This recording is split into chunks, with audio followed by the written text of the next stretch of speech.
അതെ, നിങ്ങൾ ഈ വെജിറ്റബിൾ കണ്ടിട്ടുണ്ടോ? ഞാൻ ഇതിവിടെ വന്നു കഴിഞ്ഞാൽ ആദ്യമായിട്ട് കാണുന്നത്. ഇതൊരു ഫ്ലവർ വെജിറ്റബിൾ ആണ്. ഇതിന്റെ പേര് ആർട്ടിച്ചോക്ക് എന്നാ കേട്ടോ. ഈ ആർട്ടിച്ചോക്ക് ഗ്രീനും പർപ്പിളും ഉണ്ട്. ഇത് സാധാരണയായിട്ട് കഴിക്കുന്നത് സ്റ്റീം ചെയ്തും ഗ്രില്ല് ചെയ്തും ഒക്കെയാണ്. ഇന്ന് വൈകിട്ട് ഡിന്നർ കഴിക്കാൻ വേണ്ടി ഞാൻ ഒരു അമേരിക്കൻ ഡൈനറിൽ പോകുന്നുണ്ട്. അപ്പൊ ഞാൻ ഇത് കഴിക്കുന്ന കാണിച്ചു തരാം കേട്ടോ. ഡിന്നറിന് വന്നേക്കുവാണേ. ഇത് ഗ്രിൽഡ് സാമൺ ആണ്. അതിന്റെ സൈഡായിട്ട് വരുന്നത് ക്രിസ്പി ബ്രസൽ സ്പ്രൗട്ട്സും പിന്നെ മാഷ്ഡ് പൊട്ടറ്റോയും ആണ്. ലെമൺ ഗ്രാസ് ബേസ്ഡ് സോസ് ആണ്. ടേസ്റ്റ് ഉണ്ട് കേട്ടോ. ഇതൊരു സ്പൈസി ടൂണ ടാർട്ടർ ടാക്കോസ് ആണ്.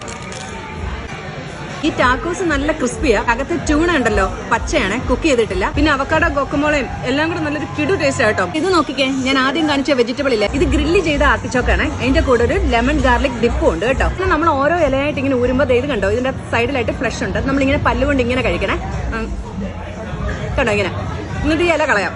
ഇത് അങ്ങനെ അകത്തോട്ട് പോകുന്നതോറും ഈ ഫ്ലഷ് കൂടി വരും കേട്ടോ. ഇതിന്റെ ഏറ്റവും സെന്ററിലാണ് ഇതിന്റെ ഏറ്റവും ടേസ്റ്റ് ഉള്ള ഭാഗം. അതായത് ഇതിനെ വിളിക്കുന്നത് ആർട്ടിച്ചോക്ക് ഹാർട്ട് എന്നാണ്. ഡിപ്പിൽ ഇങ്ങനെ മുക്കിയാ കഴിക്കണ്ട കേട്ടോ, നല്ല ടേസ്റ്റാ. ഇതാ സെന്ററിലുള്ള ഞാൻ പറഞ്ഞ ആർട്ടിച്ചോക്ക് ഹാർട്ട്. ഇത് ഭയങ്കര ടേസ്റ്റി, നല്ല ഫ്ലഷിയാണ്. ഇതൊരു പൈനാപ്പിൾ ഗുവാവ മാർഗരീറ്റയാണ്. അല്ല, ഞാനൊരു ചുഗോ എടുത്തിട്ടുണ്ട്, ഞാൻ കാണിച്ചു തരാം കേട്ടോ എന്തോന്ന്. ഇതൊരു ക്രിസ്പി ചിക്കൻ സാൻഡ്വിച്ച്. അതിന്റെ സൈഡായിട്ട് ഗ്രിൽഡ് അസ്പരാഗസ് ആണ്. ഡിന്നർ കഴിഞ്ഞ് വീട്ടിൽ പോവാണേ.